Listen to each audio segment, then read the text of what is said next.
Well, let's start with the basics. A sliding bolt.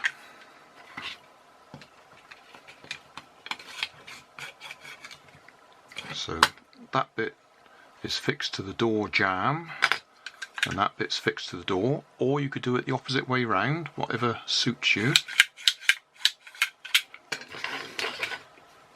But that will slide into there and that locks the door, or you pull it back and it's unlocked.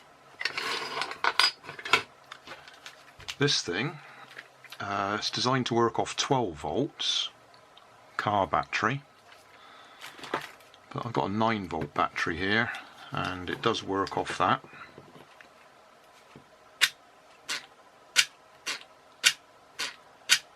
And if we put the voltage in the other way round,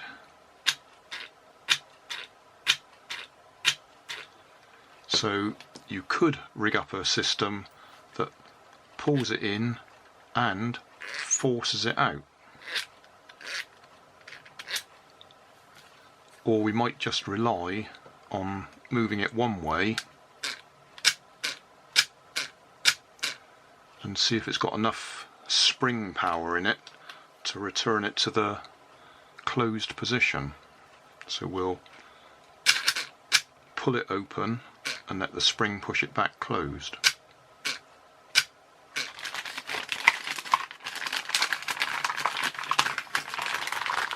And there'll be a link to the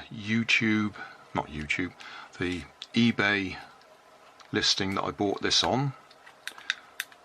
Every time I show you something that I bought on eBay, I always say do your own search, because you'll probably get it cheaper or better quality, or by the time you come to look at my eBay link it'll probably be out of date anyway. It's just got little clips under the side. So this is the radio receiver. At one end it says input, that's the power that runs the circuitry, and at the other end there's actually 3 tags, but only 2 of them are brought out to the connectors there. It says NC COM NO. NC is the normally closed connection, COM is the common, the one in the middle, and NO is the normally open contact. So with power on the receiver, when you press the button it makes that relay operate, and all that's doing is connecting the common to the normally open. So normally it's open, but when you put power on it, it closes, the same as an ordinary light switch. All up together now. Very temporary. I've done that deliberately so that you can tell this is just a demonstration.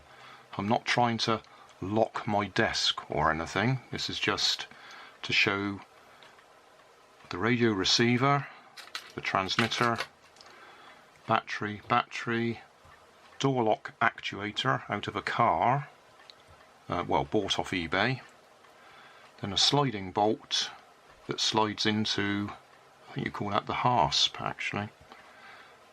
I can do it manually.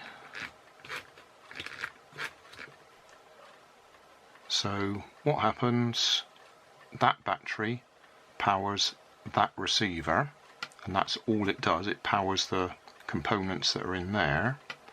That battery powers the door lock actuator, and to switch that on and off, that black box there is a relay that just acts as a switch. It literally just connects that wire to that wire.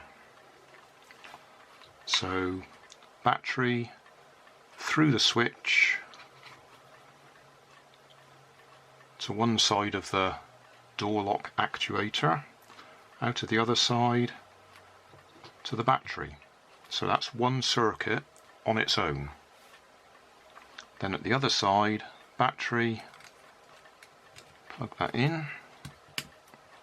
That is now powering the receiver, So if I press the button, the door lock actuator contracts in this case, so it's opened the lock so you could open the door. And if I press the button again, the actuator releases. I've got a spring in there to push it out, and that shuts the lock. And that's it.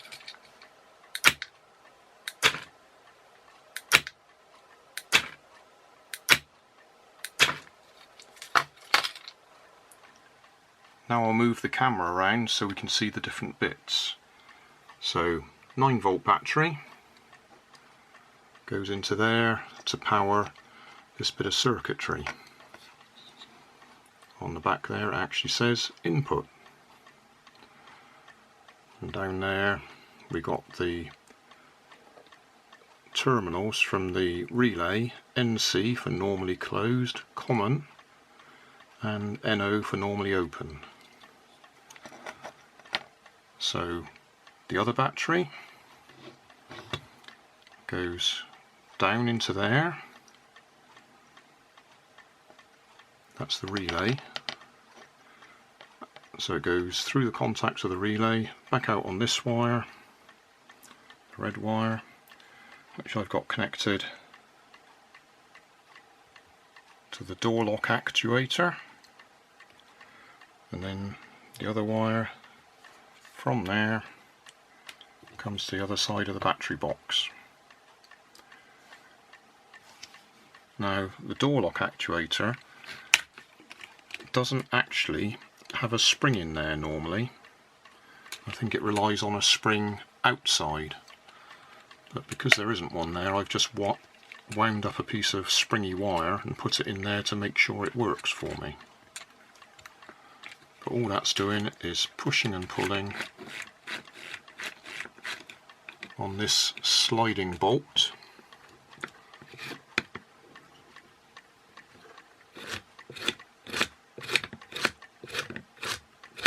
And that's it. That's a quick walk around the circuit. Oh, because that's the little radio transmitter. It's got 2 buttons on it, but you only need one of them.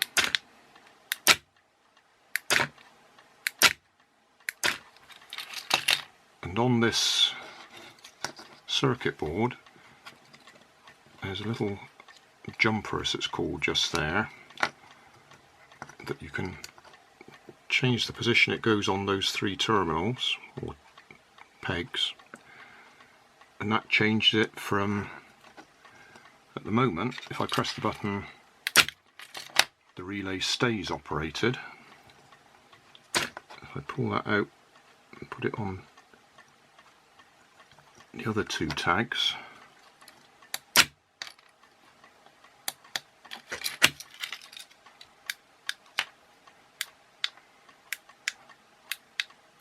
that appears to have locked permanently. And we have to manually release it. Bit of an odd setup. If we leave it off entirely, it's now, when we press it, it operates and releases as soon as you release it.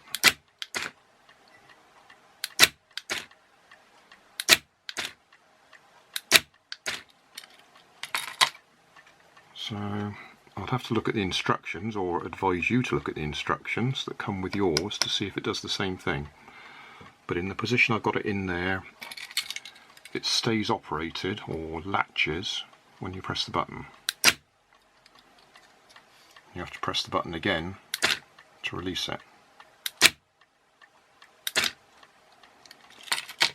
Just take that out again.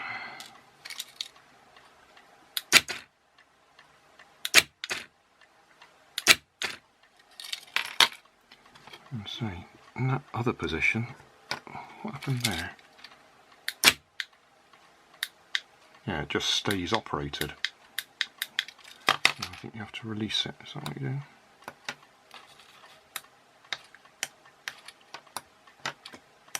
No, can't seem to release it.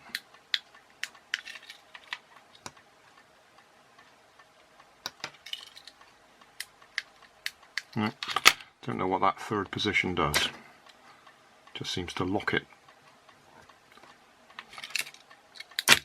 Yeah, it stays locked and we can't unlock it. So, not sure what that one does. You'd have to read, as I say, you have to read the instructions. I haven't got them anymore, I don't know what's happened to them.